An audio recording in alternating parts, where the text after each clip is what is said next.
Okay, wait, let's start it up. Okay, as you can see, it's not making any sounds right now at all. Of course, because the engine is turned off. But it drives and everything. It leaks a little bit of oil. I got the seals coming for it.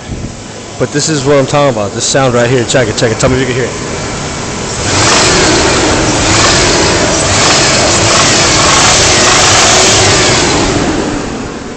Yeah, I don't rev it that high usually. So, I mean, if you don't rev it too high, it won't make the sound. I think it's a valve or lifter.